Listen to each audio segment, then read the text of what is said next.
ಸಚಿವ ಪ್ರಿಯಾಂಕ್ ಖರ್ಗೆಗೆ ಬೆದರಿಕೆ ಹಾಕಿದ್ದವನನ್ನ ಅರೆಸ್ಟ್ ಮಾಡಲಾಗಿದೆ.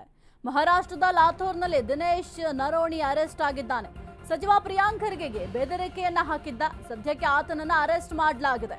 ಮಹಾರಾಷ್ಟ್ರದ ಲಾತೂರ್ನಲ್ಲಿ ದಿನೇಶ್ ನರೋಣಿಯನ್ನ ಅರೆಸ್ಟ್ ಮಾಡಲಾಗಿದೆ. ಮಹಾರಾಷ್ಟ್ರದ ಸೊಲ್ಲಾಪುರ ಮೂಲದ ದಿನೇಶ್ ನರೋಣಿ ಸಚಿವ ಪ್ರಿಯಾಂಕ್ ಖರ್ಗೆಗೆ ಜೀವ ಬೆದರಿಕೆ ಕರೆ ಮಾಡಿದ್ದ. ಬೆದರಿಕೆ ಕರೆಯ ಬಳಿಕ ಸೊಲ್ಲಾಪುರದಿಂದ ಲಾತೂರ್ಗೆ ಎಸ್ಕೇಪ್ ಆಗಿದ್ದ.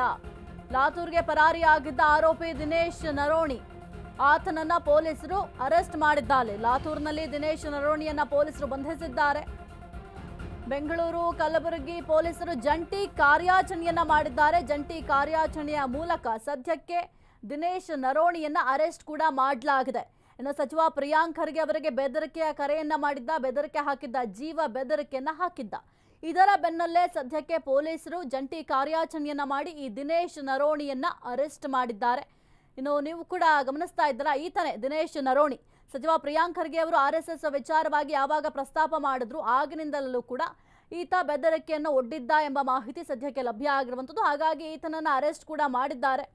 ಬೆಂಗಳೂರು ಕಲಬುರಗಿ ಪೊಲೀಸರು ಜಂಟಿ ಕಾರ್ಯಾಚರಣೆಯನ್ನ ಮಾಡಿದ್ದಾರೆ. ಜಂಟಿ ಕಾರ್ಯಾಚರಣೆಯ ಮೂಲಕ ಈತನನ್ನ ಅರೆಸ್ಟ್ ಮಾಡುವ ಕೆಲಸವನ್ನ ಮಾಡಲಾಗಿದೆ.